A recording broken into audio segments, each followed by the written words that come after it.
Todas las ponencias, como bien sabéis, podrán ser visualizadas online a través de nuestra plataforma web. Y recordar que para la obtención de los certificados de acreditación se deben visualizar todas y cada una de las ponencias. Espero que disfrutéis de este congreso y quiero daros mi enhorabuena. Muchas gracias. Hola, muy buenas. Como bien nos comentaba Miguel, yo también os doy la bienvenida a este primer Congreso Internacional Online en Ciencia Sanitaria y me gustaría, como presidente del Comité Científico de este Congreso, dar las gracias a todos los miembros del Comité Científico por las evaluaciones que han hecho de todas las comunicaciones, que en realidad han sido muy buenas y ha sido un trabajo duro, pero muy bueno. Queremos dar paso a las dos ponencias que se van transmitidas en streaming, o sea, en vivo, a través de nuestra plataforma web y además a través de nuestras redes sociales. Posteriormente, estas ponencias serán colgadas para su posterior visualización. En primer lugar, hablará don Mario Aroca Lucas sobre prevención y manejo de las úlceras por presión. Y en segundo lugar, doña Esther Medina Manuel sobre el manejo del paciente politraumatizado. Muchas gracias.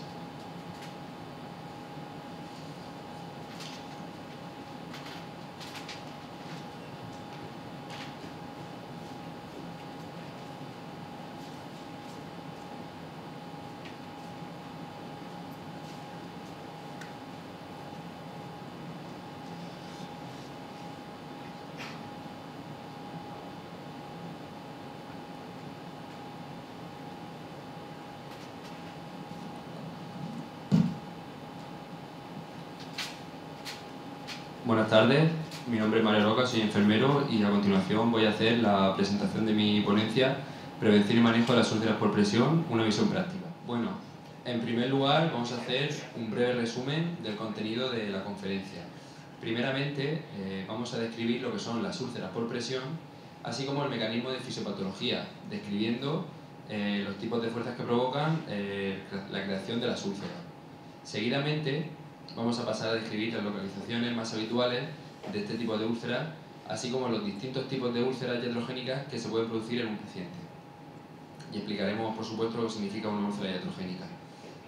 Posteriormente, vamos a describir su clasificación, así como las escalas de valoración más habituales utilizadas por enfermería, una herramienta muy importante para planificar los cuidados de enfermería. También describiremos los principales factores de riesgo, así como las medidas preventivas y los productos específicos que existen actualmente en el mercado para su prevención, como son, por ejemplo, las superficies especiales para el manejo de la presión. Hablaremos de cojines antiescaras, colchones antiescaras, etc. Y por último, realizaremos un repaso a la principal medida de prevención de las úlceras, como son los cambios posturales. Puesto que el congreso es internacional y hay congresistas de habla inglesa, vamos a hacer un pequeño resumen de la conferencia en inglés. Good evening, this is Mario Roca and I'm going to talk about prevención y manejo de la úlcera por presión, una visión práctica. First of all, we will define what a decubitus ulcer is, corrective core, pressure sore and bed sore, and its pathophysiology, describing the types of pressure which cause them.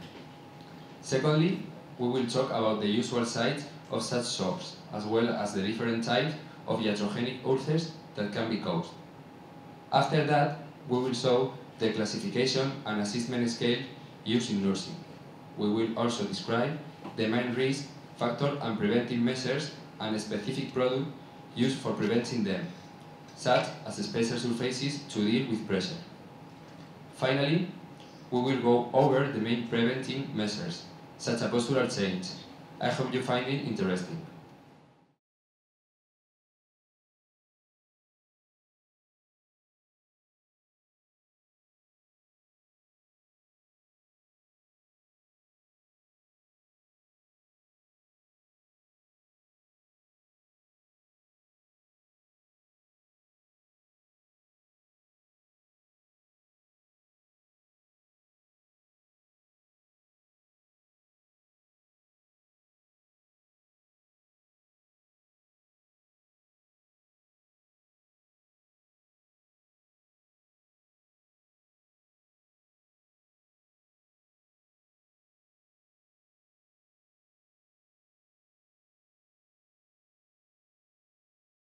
vamos a pasar a hablar del tema de la definición y la fisiopatología de la úlcera por presión. Como todos sabemos, una úlcera por presión es una lesión que está localizada en la piel y o en el tejido subyacente y que generalmente está ubicada sobre una prominencia ósea, es decir, sobre una zona que tiene poco tejido subcutáneo y tiene exposición de un hueso, a consecuencia de la combinación entre tres factores que serían la presión, la isquemia y las fuerzas de cizallamiento, que más adelante explicaremos. Este tipo de úlceras constituyen la complicación más prevenible y tratable que puede presentar cualquier paciente con movilidad reducida. Este tipo de patología se ve, por ejemplo, en pacientes institucionalizados, en pacientes con movilidad reducida, como por ejemplo en la UCI, por el estado cognitivo, etc. Este tipo de úlceras frecuentemente están vinculadas a los cuidados que proporcionan los profesionales de enfermería. Es decir, este tipo de úlceras se pueden tomar como un indicador de la calidad de los cuidados. Es decir, a mayor úlcera, peor calidad de los cuidados de enfermería. Cuando hablamos de enfermería hablamos del trabajo conjunto de enfermería y de técnicos auxiliares en cuidados de enfermería. En cuanto a la fisiopatología de la úlcera por presión, principalmente vamos a distinguir tres fuerzas que se combinan para reducir lo que es la lesión. En primer lugar hablaremos de la presión, que es la fuerza que actúa perpendicularmente a la piel. Es la fuerza que ejerce la propia gravedad del cuerpo del paciente.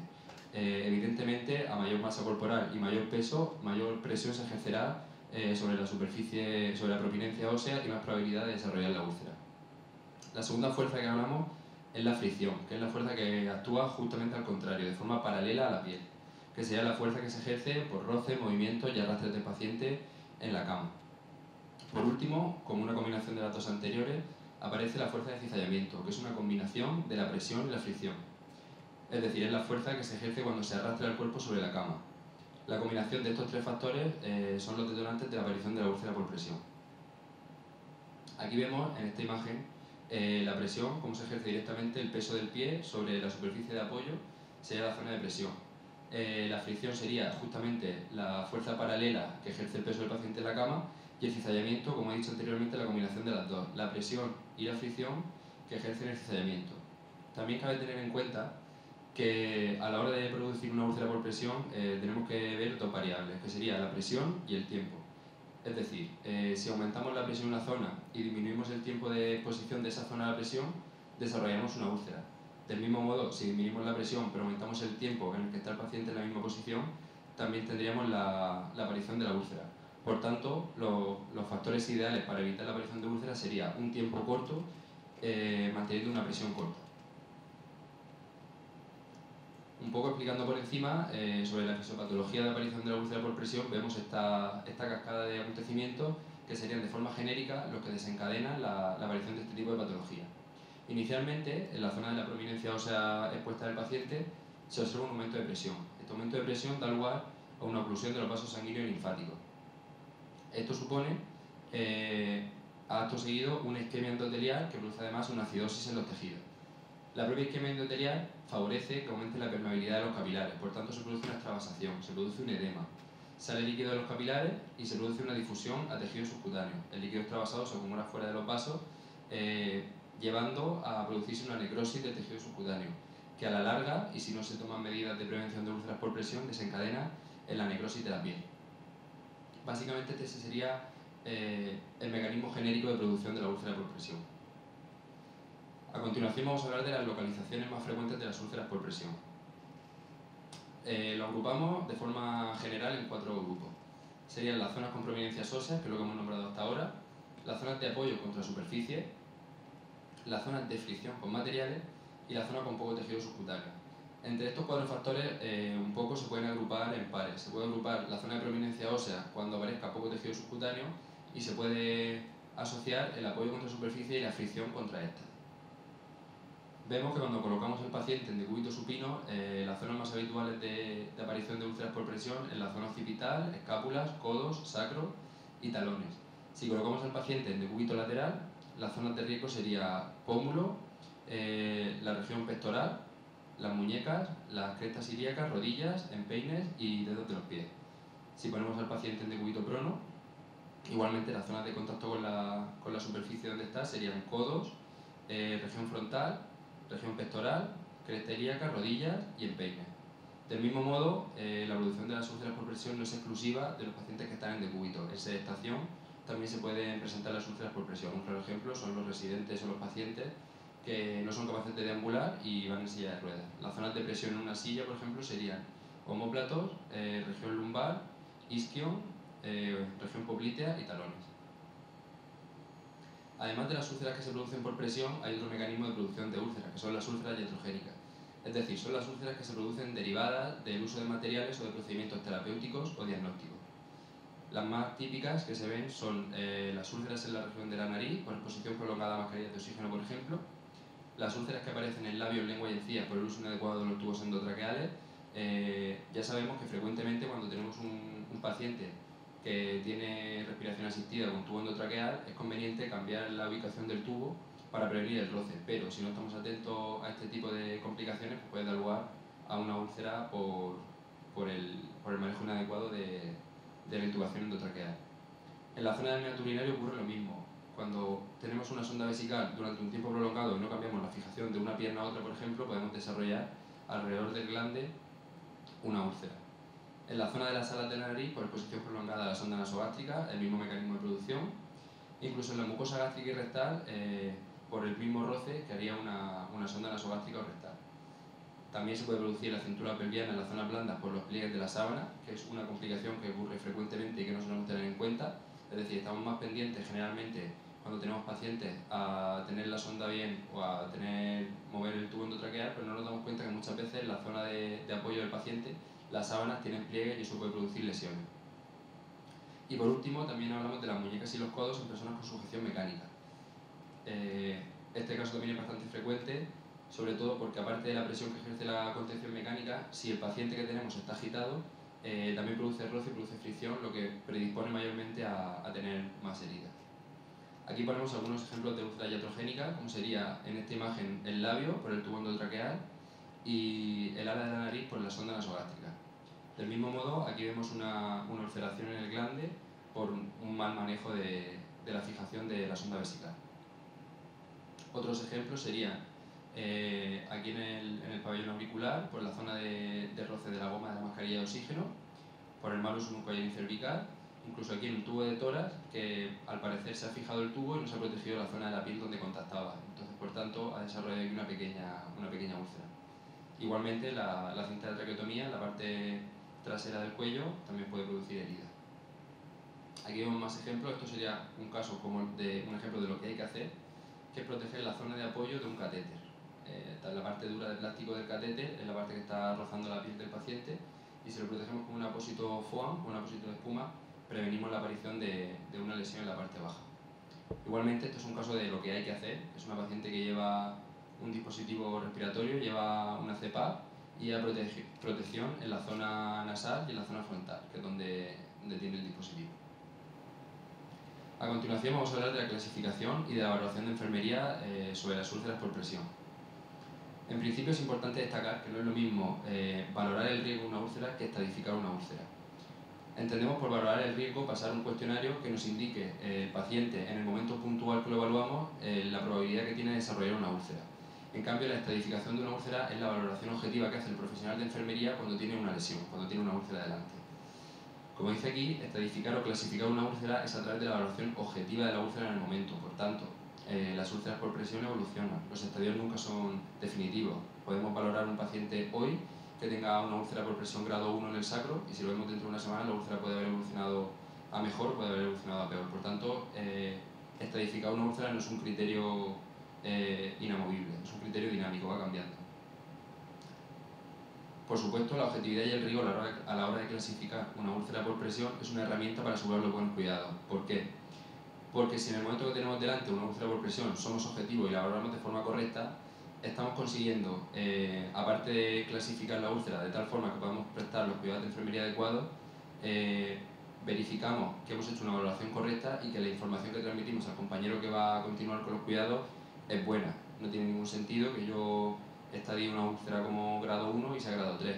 No existe una buena continuidad de cuidados, y eso al final repercute en la calidad de los cuidados que prestamos al paciente. Un poco por encima, sin entrar a la clasificación de las úlceras, vemos aquí 4 ejemplos de los 4 estadios de úlceras que hay. Tipo 1, se observa un eritema que no palidece con la presión. Estadio tipo 2, se ve una erosión de la primera capa de tejido. Estadio tipo 3, se ve una erosión mayor que puede llegar al tejido subcutáneo, puede presentar esfacelo y tejido necrótico, pero nunca llega a estructuras adyacentes como pueden ser tendones, huesos, etc. Y por último, el estadio 4, que es el más crítico, por decirlo de alguna forma, es una úlcera que está extendida a tejido subcutáneo, puede pasar fascia, músculo y puede llegar al tejido óseo. En este caso es la complicación máxima de la úlcera. Un error común es clasificar una úlcera grado 4 cuando está cavitada, y cabe destacar que una úlcera grado 3, siempre que sea en tejido subcutáneo, puede estar cavitada. Por tanto, un paciente que tenga un índice de masa corporal alto, es decir, tener una gran cantidad de tejido subcutáneo, puede tener una úlcera cavitada y ser grado 3. Hay que tener en cuenta para clasificar del grado 3 al grado 4 el grado de tejidos que invade, ¿vale? Puede estar perfectamente cavitada, tejido subcutáneo, y seguir siendo grado 3 pese a presentar esfacelo y pese a presentar tejido necrótico. En cuanto a la valoración de enfermería, para valorar las úlceras por presión tenemos las escalas de valoración. Es una herramienta muy útil que se usa con mucha frecuencia, no todo lo bien que se podría usar, pero se usa con mucha frecuencia, y nos sirve para valorar de forma integral el estado del paciente respecto a la posibilidad que tiene de desarrollar úlceras por presión. En teoría, la escala de valoración de la úlcera por presión se debería hacer en todos los pacientes susceptibles de desarrollar la úlcera por presión y con mucha frecuencia, prácticamente diario. Cuando, por ejemplo, tenemos un paciente que ingresa en el hospital, le hacemos el reconocimiento le hacemos la valoración inicial cuando llega, y es conveniente realizar una escala de riesgo de úlcera por presión. Si vemos que tiene riesgo de desarrollar una úlcera por presión, lo ideal sería realizar una valoración diaria. Es importante la detección precoz de pacientes de riesgo. Hay ciertos servicios que presentan un riesgo más alto de desarrollar úlceras por presión, y es una herramienta muy importante para enfermería la detección precoz. ¿Por qué? Porque no es lo mismo coger una úlcera por presión en un estadio inicial que nos pase desapercibida la úlcera y tengamos que curarla en un estadio más avanzado. Las complicaciones y las posibles secuelas que vaya a tener la úlcera van a ser siempre mayores.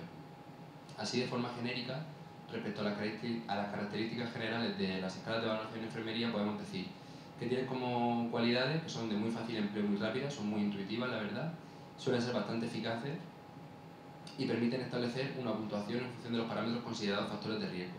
Hay unas escalas que valoran la humedad, otras escalas valoran nutrición. Bueno, cada una tiene sus peculiaridades, pero bueno, una u otra nos va a servir siempre para orientarnos sobre la posibilidad que tiene el paciente que estamos valorando de desarrollar una úlcera por presión. Y ya en base a la valoración del riesgo de úlcera por presión, podemos establecer un plan de cuidado acorde con las necesidades del paciente y que nos llevará a dar una atención sanitaria bastante mejor. Vamos a nombrar un poco las tres escalas más usadas en la valoración de la úlcera por presión, que son la escala de Norton, la escala de Braden y la escala de Mina. La escala de Norton, que es una de las más utilizadas, valora aspectos como el estado físico del paciente, estado mental, actividad, movilidad e incontinencia. Aquí pone un poco, en el lateral derecho de la diapositiva, la valoración del riesgo. Si el paciente presenta una puntuación final entre 5 y 11, tiene un riesgo bastante elevado de presentar úlcera. En cambio, si el paciente presenta una puntuación mayor de 14, tiene un riesgo bajo. Que el paciente tenga un riesgo bajo de presentar úlcera no quiere decir que haya que dejar de valorarlo, o de evaluarlo, sino que podemos tener una actuación de enfermería, podemos plantearla de forma más genérica, no hay que centrarse tanto en la úlcera o en el riesgo de úlcera que presentaría un paciente con más dependencia. En cuanto a lo que pone aquí abajo en la leyenda de la tabla, vemos que la tabla tiene una sensibilidad aceptable, una especificidad aceptable, aunque no es la mejor valorada, por decirlo de alguna forma. La escala de Braden, en cambio, valora 6 parámetros y igualmente valora parámetros similares a la escala de Norton. También es una escala bastante usada y, según lo que pone aquí abajo, de la sensibilidad, la especificidad, el valor predictivo positivo, etc., esta escala, de las tres que he nombrado al principio, es la más fiable para la valoración inicial del riesgo de úlcera por presión. La otra escala que he nombrado, que está en este caso en la escala de Mina, valora 5 ítems, igualmente como la Norton: estado mental, movilidad, incontinencia, nutrición y actividad. Esta escala también presenta, si leemos las letras de aquí abajo, un porcentaje de personas correctamente clasificadas del 71,9%, es decir, es una escala bastante fiable y son escalas que están validadas y tienen aplicación prácticamente general en todos los hospitales. A continuación vamos a hablar un poco del tema de los factores de riesgo y las medidas preventivas sobre úlceras por presión. Evidentemente, cuando hablamos de la úlcera por presión, el principal factor de riesgo es la presión, como su propio nombre indica.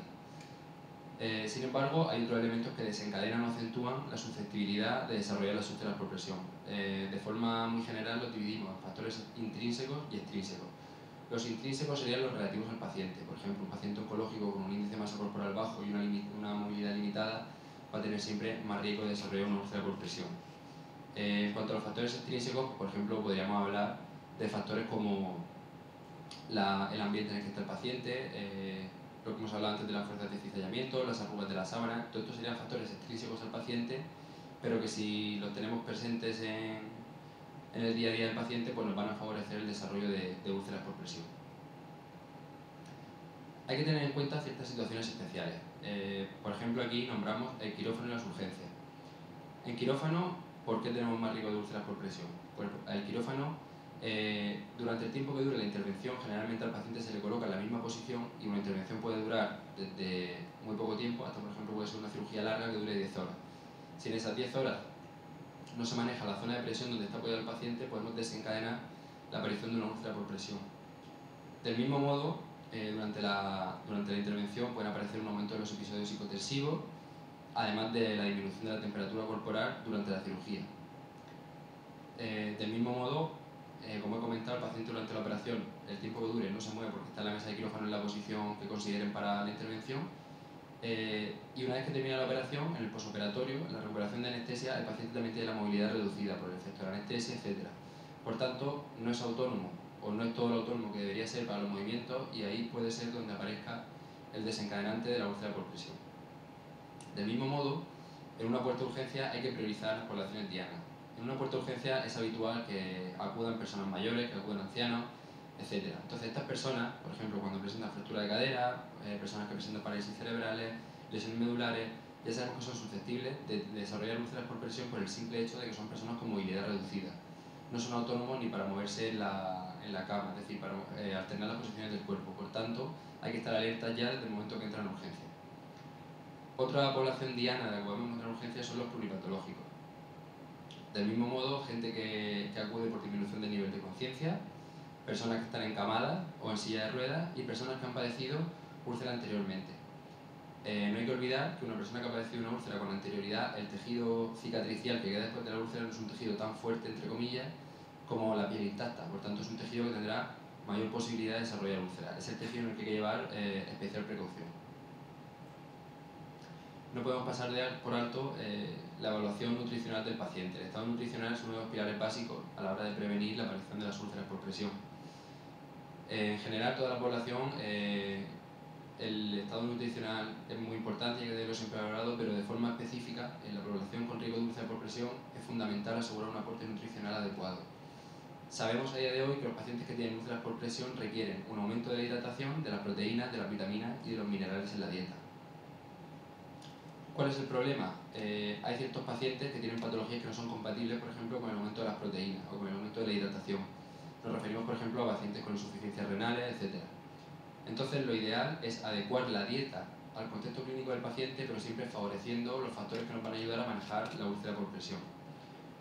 Contamos, igual que hemos hablado de escalas de valoración de riesgo de úlcera por presión, contamos con escalas para la valoración del estado nutricional del paciente. Un ejemplo sería la escala MUS o la MNA. Del mismo modo, cuando recibimos al paciente, le valoramos el riesgo de úlceras por presión con las escalas Norton, Brada y Melvina, con la que prefiramos utilizar, y también es conveniente valorar el estado nutricional, pasar la MUS o la MNA. Entonces, de esta forma tenemos una valoración más integral del paciente.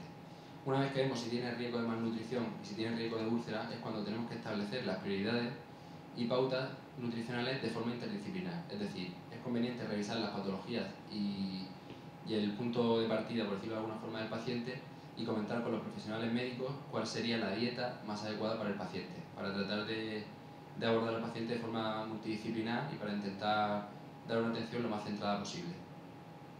Y por supuesto, igual que hacemos con la úlcera, ir reevaluando con periodicidad, es conveniente hacer un seguimiento y hacer una reevaluación periódica del estado nutricional del paciente. Es muy frecuente encontrar que tenemos pacientes muchas veces con úlceras crónicas que tardan mucho tiempo en curar, y cuando se intenta atender un poco a los criterios nutricionales de cómo va el paciente, vemos que a lo mejor tiene una malnutrición proteica.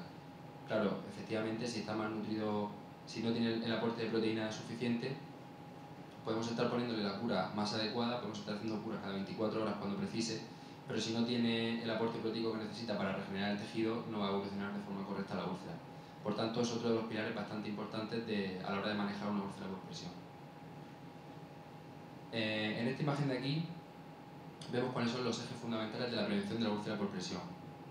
Estaría la alimentación, que la acabamos de nombrar, la piel, que también hemos explicado los mecanismos de formación de la úlcera por presión, el ambiente, que aquí entraría todo el tema de las úlceras iatrogénicas, manejo de catéteres, manejo de vías, etc. Y los cambios posturales, que son otro de los pilares básicos del manejo de la úlcera por presión. Estas medidas preventivas irán encaminadas a evitar o disminuir los factores que nos pueden desencadenar la aparición de una úlcera por presión. Por tanto, no vale con tener en cuenta solamente una o dos de ellas, hay que tener en cuenta siempre las cuatro, porque los cuatro pilares de manejo de la úlcera por presión va a ser lo que nos va a favorecer evitar que aparezca la úlcera, o si ha aparecido la úlcera, conseguir que se solucione lo antes posible. Ahora vamos a hablar un poco de los productos específicos para la prevención de úlceras. En primer lugar, vamos a hablar de las superficies especiales para el manejo de la presión. Se considera una superficie especial para el manejo de la presión cualquier superficie o dispositivo especializado cuya configuración física o estructural permite la redistribución de la presión. En este apartado encontramos colchones antiescaras, cojines antiescaras, etc. Lo vamos a dividir de forma genérica en dos grupos, en las superficies estáticas o dinámicas. Aquí vemos un ejemplo de las estáticas, que sería un colchón viscoelástico, y la dinámica, que sería un colchón de aire, que lo explicaremos ahora un poco más adelante. En cuanto a las superficies estáticas, aumentan el área de contacto con la persona repartiendo la presión, es decir, consiguen adaptarse al cuerpo del paciente, por tanto se reparte mejor la presión que ejerce el propio peso del paciente sobre la superficie. Por tanto, cuanto mayor es la superficie de contacto, menor es la presión a soportar. En este grupo se encuentran los materiales como las espumas de poliuretano, los viscoelásticos, etc. Aquí tenemos la imagen de un cojín antiescaras de viscoelástico y de un cojín antiescaras de borreguillo. Entonces, una de las preguntas que se hacen con mucha frecuencia los profesionales es si el indicado es el cojín de espuma o el cojín de borrego, que tiene forma de flotador. Bien, pues según la revisión de las últimas guías de práctica clínica, lo más aceptado es poner al paciente en un cojín de viscoelástico, por el simple hecho de, como dice aquí arriba, cuanto mayor es la superficie de contacto, menor es la presión a soportar. Bien es verdad que el precio del cojín de viscoelástico siempre es más alto que el precio del cojín de borreguillo, entonces muchas veces eso también es un factor a tener en cuenta, la economía de los productos que se utilizan. Pero vamos, según la última revisión de la guía de práctica clínica, está más recomendado el cojín de viscoelástico porque tiene mejores resultados con todos los estudios que se han hecho que el cojín de borreguillo, que no es tan desuso, pero cada vez se está usando menos, eso sí es verdad. En cuanto a las superficies dinámicas, la diferencia es que permiten variar de forma continuada los niveles de presión. El coste, suponen un mayor coste económico, pero son mejores resultados los que se obtienen en las úlceras, sobre todo en estadios avanzados. Como decía anteriormente, la guía de práctica clínica, los expertos recomiendan para pacientes con bajo riesgo superficies estáticas, es decir, no deberíamos poner a un paciente con una úlcera grado 3 en el sacro en una superficie estática, y se indica también poner a pacientes con alto riesgo superficies dinámicas, es decir, pacientes que tengan un riesgo alto tras valorarlo con las escalas dichas anteriormente, o un paciente que ya presente una úlcera, lo conveniente sería ponerlo en una superficie dinámica. Un paciente con bajo peso que no presente úlcera lo podríamos poner, por ejemplo, en una superficie estática. Aunque nunca está de más poner en una superficie dinámica a un paciente con bajo riesgo. Por tanto, es importante reevaluar, es decir, un paciente de bajo riesgo puede evolucionar en un momento dado a ser paciente de alto riesgo y viceversa. Por tanto, cuanto más medidas apliquemos y cuanto más estemos alerta a la hora de la aparición de la úlcera y a la hora del manejo de las medidas preventivas, mejor calidad tendrá los cuidados de enfermería. Aquí vemos, como he puesto anteriormente, ejemplos de superficies de manejo de la presión. Aquí tenemos una estática, tanto colchón como cojín, viscoelástico. Y aquí tenemos las dinámicas, que serían los colchones de presión alternante o los cojines de presión alternante. En cuanto a los colchones antiescaras, se trata de superficies con sistema alternante de presión que se sitúan entre el colchón y el paciente y que con un sistema neumático conectado a la corriente eléctrica van efectuando cambios de presión mediante un sistema de cámaras de aire, consiguiendo así aliviar la presión de las zonas de apoyo del paciente. Antiguamente estos mecanismos eran un poco más primarios, por decirlo de alguna forma, y consistían en cámaras de agua y dispositivos que movilizaban el agua bastante ruidosos, materiales menos resistentes a la suciedad, etc. Actualmente la tecnología, por suerte, ha avanzado y las cámaras de plástico que se usan ahora en los colchones antiescaras son más fáciles de limpiar, son impermeables, resisten la suciedad y además que lo que contienen dentro, como he dicho anteriormente, son cámaras de aire. Entonces tiene menos complicaciones. Antes si por ejemplo un colchón antiescaras con una cámara de agua se rompía, era mucho más complejo arreglarlo que ahora. Al ser cámaras de aire es bastante mejor. Aquí tenemos un ejemplo de varios mecanismos. Está este que tiene una estructura similar a un panel de abejas y este que es como por rulo, por decirlo de alguna forma. Y el mecanismo es el mismo, es el compresor de aire que va insuflando y retirando el aire y va consiguiendo una alternación de la presión del paciente, en el cuerpo del paciente. Otros dispositivos para el manejo de la úlcera por presión serían, por ejemplo, las taloneras o las coderas de borreguillo. Esto se trata de un dispositivo estático de manejo de la presión que nos ayuda sobre todo a prevenir la fricción y la presión de prominencias óseas relacionadas con las articulaciones del paciente. Como hemos dicho anteriormente, las zonas por ejemplo, los talones y los codos son zonas muy predispuestas al desarrollo de úlceras por la presión que ejercen cuando están en contacto con la cama. Entonces, estos son dispositivos relativamente económicos que se usan bastante y que tienen buenos resultados. En cuanto a los aceites grasos hiperoxigenados, se trata de unos aceites especiales que han demostrado efectividad en la hidratación de la piel de pacientes con alto riesgo de desarrollar úlceras por presión. Cabe destacar que solamente pueden ser utilizados en úlceras de estadio o grado 1. En el momento que aparezca una herida o una erosión no están indicados utilizar este tipo de aceite. La finalidad del aceite se supone que es mejorar la resistencia ante la fricción, la presión y la humedad, así como favorecer la circulación capilar en zonas sometidas a presión. Existe una contraindicación absoluta de este tipo de prevención de los aceites grasos hiperoxigenados y es masajear de forma contundente contra una prominencia ósea. En ese caso lo que estaremos haciendo sería favorecer la destrucción del tejido subcutáneo que haya debajo de la prominencia ósea y por consiguiente favorecer la aparición de una úlcera. Este tipo de aceite lo encontramos con múltiples presentaciones farmacológicas. Hay modo aceite, está modo crema, modo leche, etc. En función de la casa comercial que lo presente. Y la verdad que según la evidencia científica tienen bastante utilidad. A continuación vamos a hablar de los cambios posturales, que era otro de los pilares básicos a la hora del manejo de un paciente con úlcera por presión. Así, definiendo un poco, los cambios posturales serían variaciones periódicas en la posición corporal del paciente, que generalmente no es autónomo para la movilización de su propio cuerpo, consiguiendo así un mayor confort y evitando la presión mantenida en ciertas zonas del cuerpo. Generalmente cuando el paciente es autónomo puede efectuar por sí solo cambios de posición en el cuerpo, puede moverse solo en la cama, etc. Cuando el paciente tiene una deprivación de la autonomía del movimiento en la cama o en la silla o en cualquier ámbito de su vida cotidiana, es conveniente que sean los profesionales sanitarios los que le ayuden a las movilizaciones con el fin de manejar la presión de las zonas del cuerpo. Podemos decir que es una tarea que frecuentemente ejecutan los técnicos en cuidados auxiliares de enfermería, pero no podemos olvidar que la planificación de los cambios posturales y la supervisión es tarea de enfermería, es decir, no es una tarea que podamos delegar en los auxiliares y olvidarnos, entre comillas. Es una tarea que tenemos que estar valorando, igual que es conveniente valorar al paciente cuando entre el compañero auxiliar a hacer el aseo. Es conveniente valorar las zonas del cuerpo que pueden presentar riesgo de úlcera, las prominencias, los enrojecimientos, etc. Por tanto, cabe destacar que es necesario pautar un plan de movilización adaptado a cada paciente. No nos vale con pautar un plan de movilizaciones o un plan de cambios posturales a un paciente y extenderlo al resto de pacientes, porque no todos los pacientes tienen las mismas características, no todos los pacientes van a tener la misma puntuación en la valoración del riesgo de úlcera, no todos van a tener la misma valoración en la escala de riesgo de malnutrición y no todos los pacientes evolucionan de la misma forma.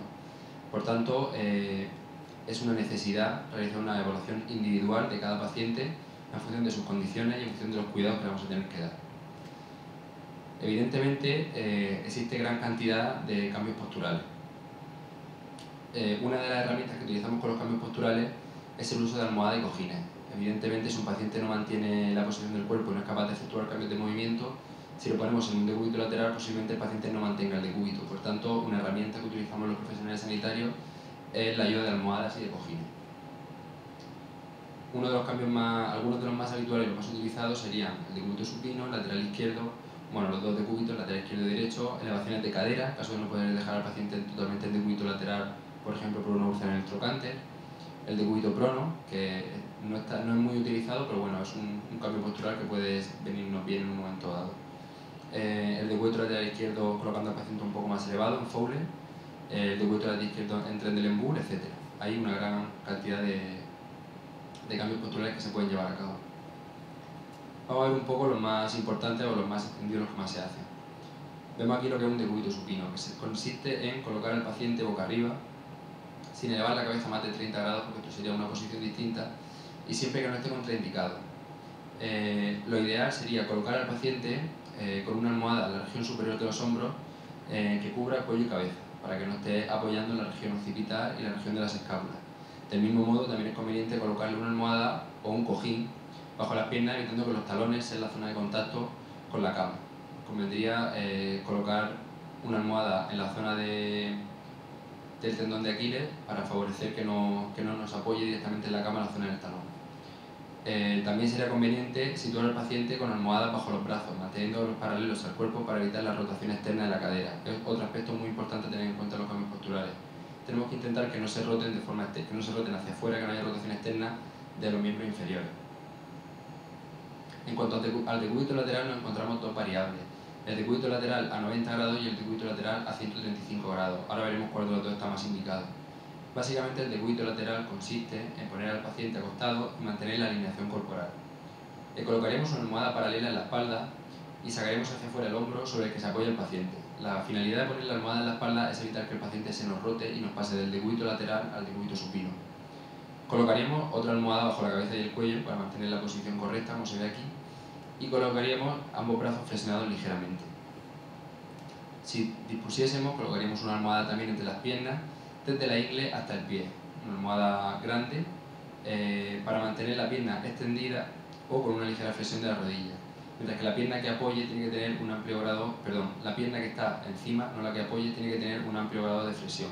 Es decir, no tenemos que conseguir dejar las piernas paralelas, tienen que estar las dos flexionadas pero sin apoyar una encima de la otra. De los dos decúbitos que hemos nombrado, del decúbito lateral a 90 grados y el decúbito lateral a 135 grados, cabe contemplar que el decúbito lateral a 135 grados está más indicado si cabe, ya que la presión que se ejerce sobre los puntos de contacto es inferior a la de 90 grados. El paciente estaría más inclinado y el área de presión sería, el área donde contactaría el cuerpo con la cama sería mayor. Por tanto, habría un mejor manejo de la presión. En cuanto al decúbito prono, que como he dicho antes, su uso no está muy extendido, consistiría en poner al paciente girado sobre sí mismo hasta que quede boca abajo, colocando la cabeza de lado sobre una almohada pequeña. Generalmente es una posición incómoda para el paciente, no se suele usar mucho, pero bueno, hay ciertos tipos de patologías y ciertas situaciones clínicas que requieren que el paciente esté en decúbito prono. Colocaríamos otra almohada bajo la región pelviana para elevar la cintura y evitar la aparición de úlceras en las crestas ilíacas. Igualmente convendría situarle una almohada bajo la región tibial de forma que se permita que tanto las rodillas como los dedos de los pies queden suspendidos en el aire y por tanto libres de presión. Como habíamos dicho antes, la zona de las rodillas y la zona de los dedos de los pies por el mismo roce es una zona que tiene alto riesgo de desarrollar úlceras por presión. También habría que destacar que hay que colocarle al paciente los brazos flexionados.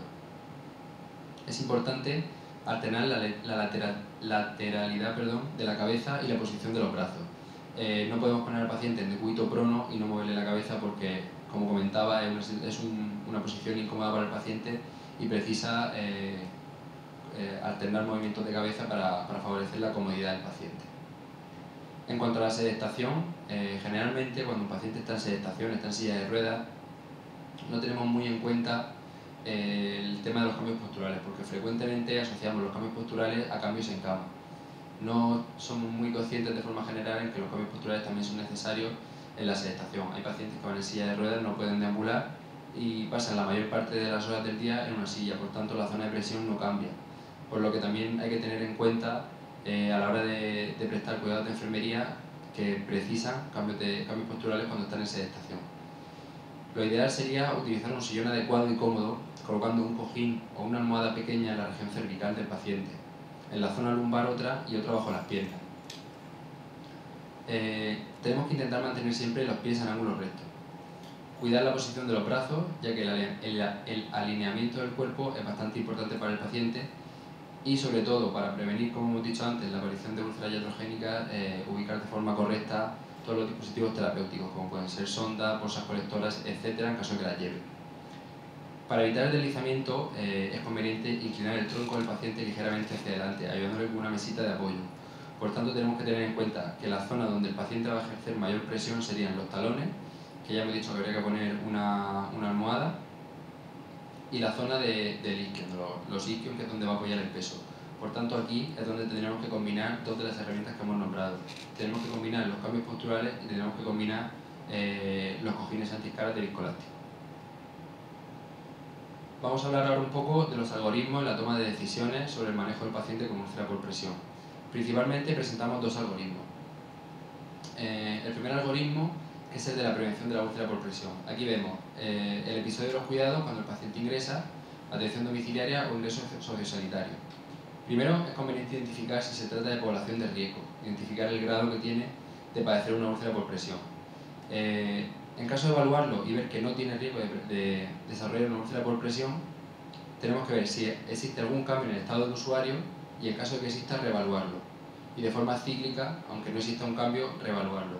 Porque es lo que comentábamos, el tema de la estadificación de la úlcera y de la evaluación no es un tema estático, es un tema que va cambiando, igual que cambia la situación del paciente. Por tanto, siempre hay que tener en cuenta que un paciente puede pasar a desarrollar una úlcera por presión en un periodo de corto tiempo, y es función del personal de enfermería estar encima y es función del personal de enfermería establecer los cuidados de forma lo más rápida posible cuando se detecta esta complicación.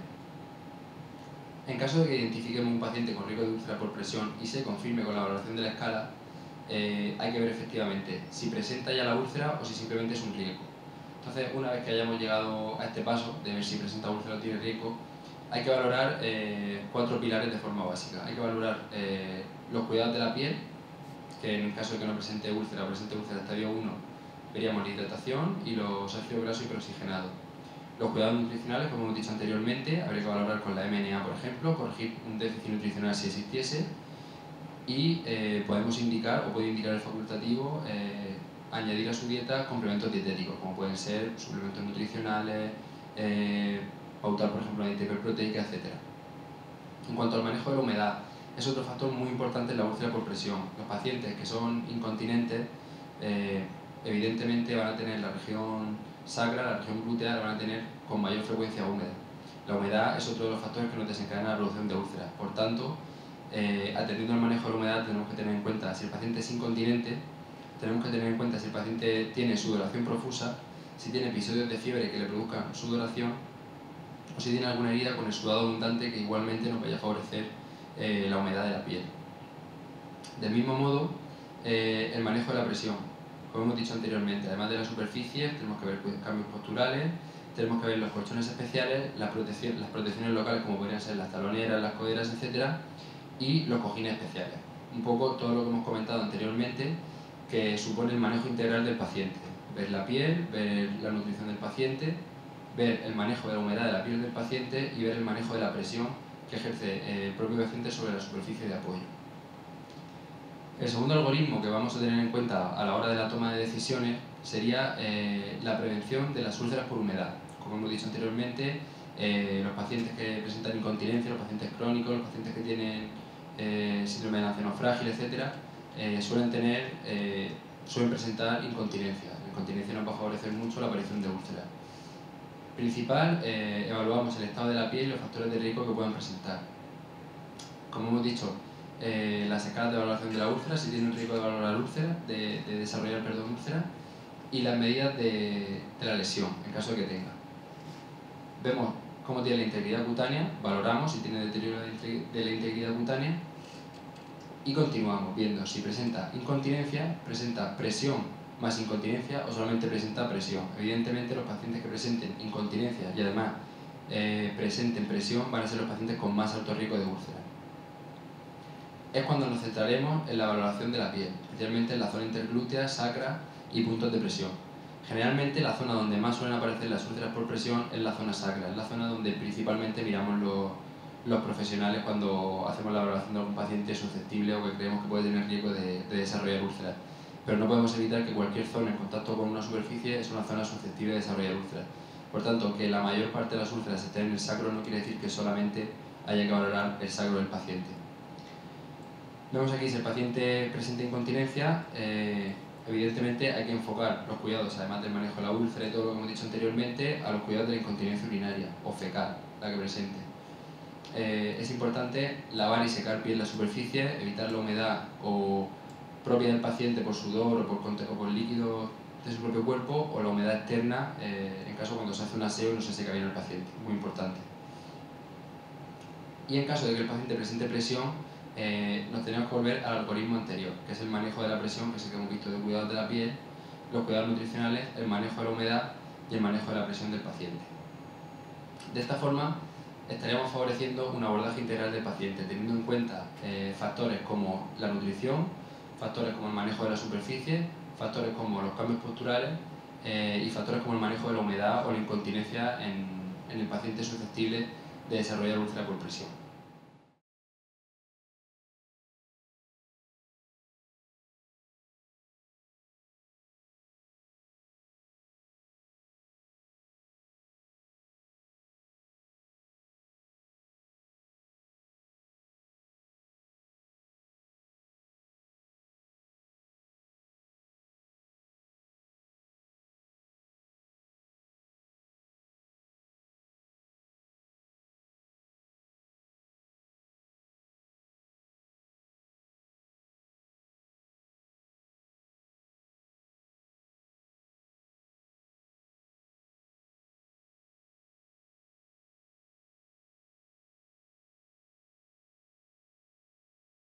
Y hasta aquí la comunicación, muchas gracias. Ahora si hay alguna pregunta. Sí, hola, buenas tardes. Buenas tardes. Una pregunta. ¿Es posible utilizar la terapia VAC por vacío con alguna de estas medidas preventivas? ¿O sería necesario hacer algún otro tipo de acción? Pues mira, te comento, muchas gracias por la pregunta, desde nada. Por ejemplo, el uso de la terapia de presión negativa, la terapia VAC, es una terapia totalmente compatible con lo que hemos comentado aquí, con el manejo de la úlcera por presión, porque el paciente, en caso de que necesite llevar una terapia de presión negativa, es totalmente compatible. Es decir, la terapia de presión negativa sería un dispositivo que pondríamos de forma localizada en la herida para favorecer la granulación, favorecer el cierre, limitar la cavitación de la herida y que crezca más tejido. Y las medidas que he explicado aquí en la diapositiva serían medidas como complementarias al manejo de la presión del paciente que ya está ulcerado, o bien serían medidas preventivas para el paciente que aún no está ulcerado. Por tanto, son dos conceptos totalmente compatibles. Es decir, podemos encontrarnos un paciente que lleve sus cambios posturales, por ejemplo, sus cambios de decúbito lateral derecho, de decúbito lateral izquierdo y de decúbito supino, totalmente viable, que el mismo paciente cuando esté en cama lleve un colchón antiescaras, cuando pase a la silla lleve un cojín antiescaras, y aparte de todo esto, que de forma localizada en la úlcera que tenga, si el equipo de enfermería lo considera oportuno, que lleve un sistema de terapia de presión negativa, ya sea localizado en una cama de un hospital, por ejemplo, conectado a la aspiración que hay a pie de cama, o en el cabezal de la habitación, por ejemplo, o los dispositivos que hay de uso domiciliario, que son un aparatillo que lleva el paciente, que eso va efectuando lo que es la aspiración en el domicilio del paciente. Pero ya te digo, son medidas que el hecho de usar un colchón antiescaras o un cojín antiescaras no exime de no manejar la alimentación del paciente, ni exime de no llevar cuidado con las úlceras, ni exime de no manejar variables como la humedad y todo lo que hemos dicho anteriormente. Te vuelvo a repetir por último lo mismo. El abordaje del paciente es integral, se tiene en cuenta humedad, se tiene en cuenta nutrición, se tiene en cuenta manejo de la presión y, por supuesto, en caso de que aparezca la úlcera, las medidas locales que considere el equipo multidisciplinar para la cura, sea cual sea. Muchas gracias. ¿Alguna pregunta más?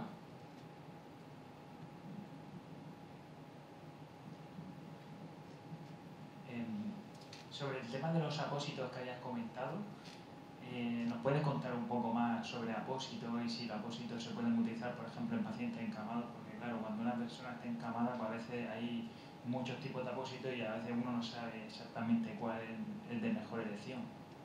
Pues sí, mira, te comento.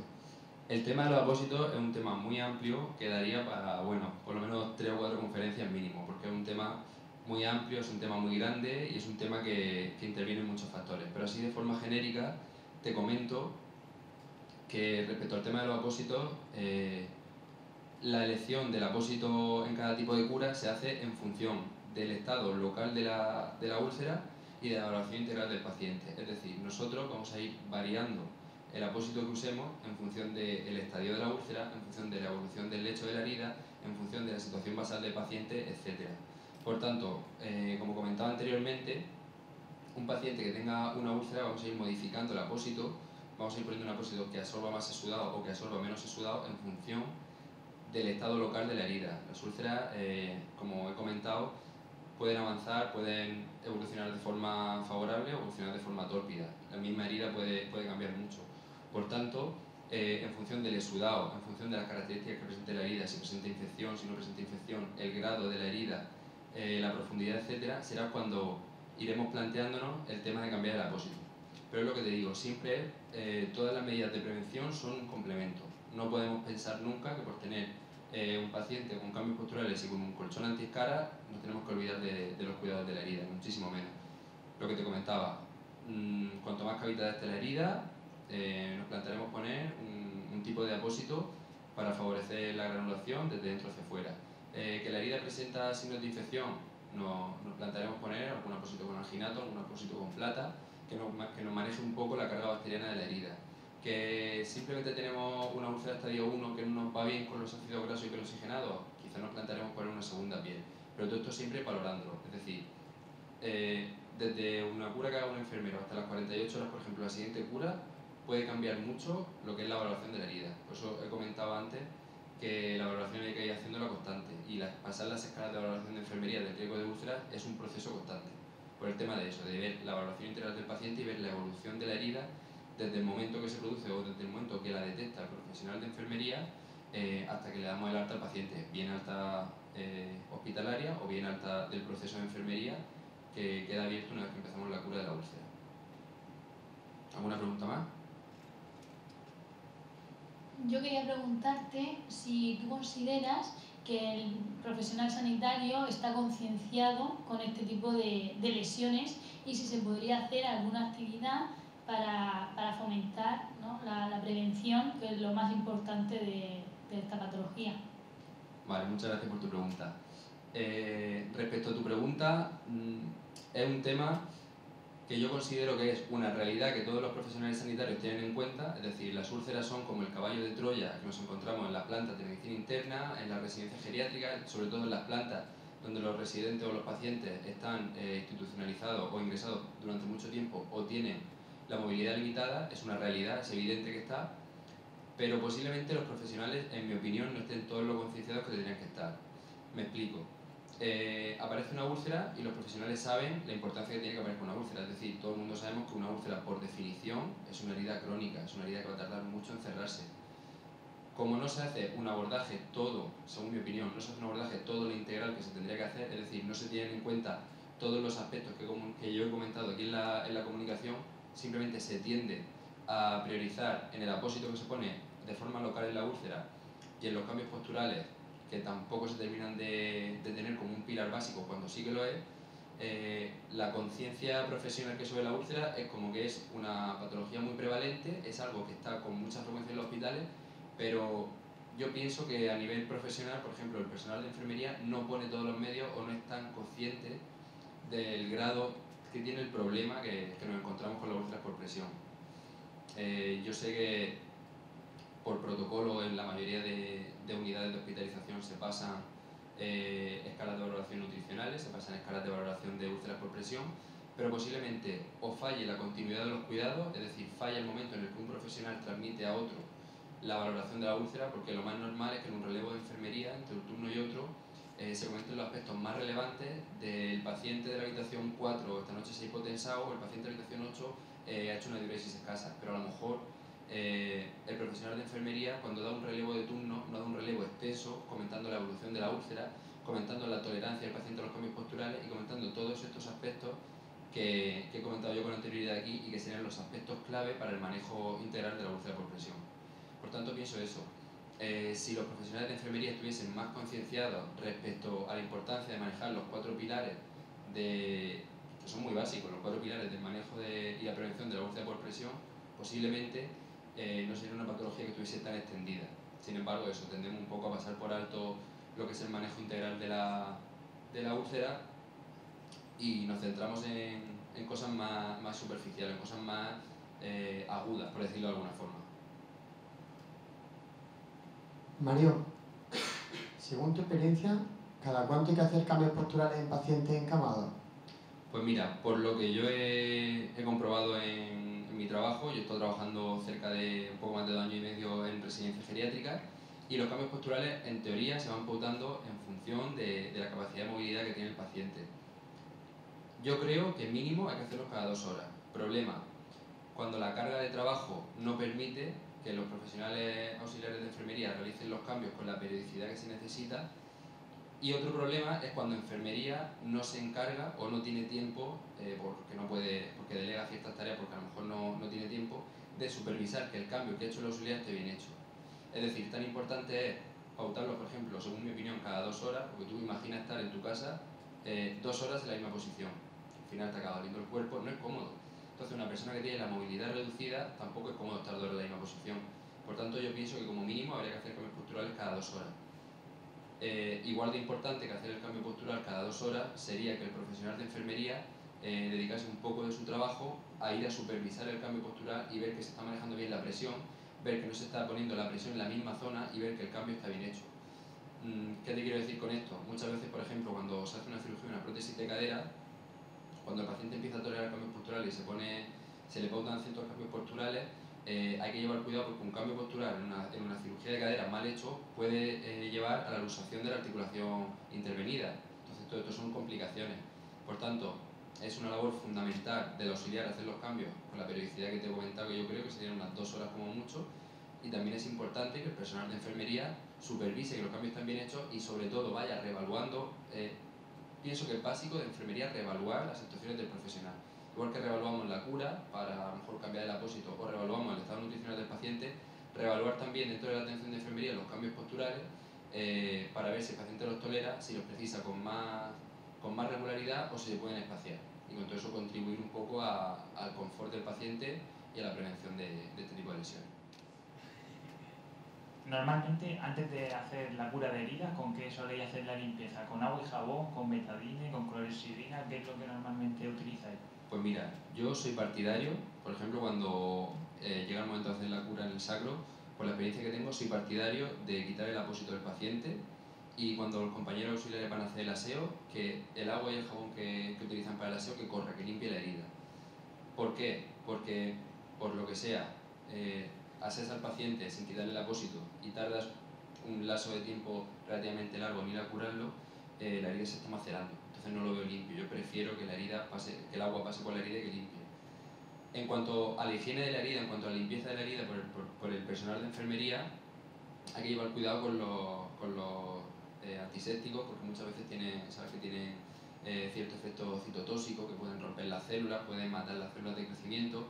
Entonces lo más indicado es hacer una irrigación abundante con suelo fisiológico, ¿vale? Si ves que la herida tiene muchos detritus, si ves que la herida tiene facelos, si ves que la herida tiene residuos, es conveniente frotar con la herida, entendiendo frotar por fuerza mínima que arrastre pero no lesione el tejido, con una gasa con suelo, ¿vale? En caso de que hay que llevar cuidado con eso porque la herida hay que intentar limpiarla y arrastrar lo que sobra, intentar arrastrar biofilm, como te decía, detritus, residuos, facelos, tejido necrótico, pero sin tampoco dar lugar a lesionar el tejido de granulación que se está creando, que el mismo fallo, entre comillas, estamos cometiendo si limpiamos demasiado poco, no estamos limpiando la suciedad del lecho, que si limpiamos demasiado fuerte, que nos estaríamos llevando por delante todo el tejido de granulación que ha crecido nuevo. Entonces, por eso, suelo fisiológico, la fuerza mínima para conseguir el arrastre de los residuos y ya después en función del apósito. Si vas a poner, por ejemplo, ¿qué te digo yo? Un apósito con plata, vas a poner un alginato, vas a poner un apósito de carbón activo, te tienes que ver las interacciones que hacen con ciertos materiales, o sea, con ciertos antisépticos. No se puede poner, no está indicado poner, por ejemplo, un depridante con la plata porque es inactiva. Entonces, nada, eso ya serían las interacciones, pero en principio, la higiene o el aseo básico del lecho de la herida, principalmente con suelo fisiológico, o bien por arrastre o bien con una gasa ejerciendo un poco de fuerza. Y a partir de ahí continúas con la cura en función de la evolución. Muchas gracias.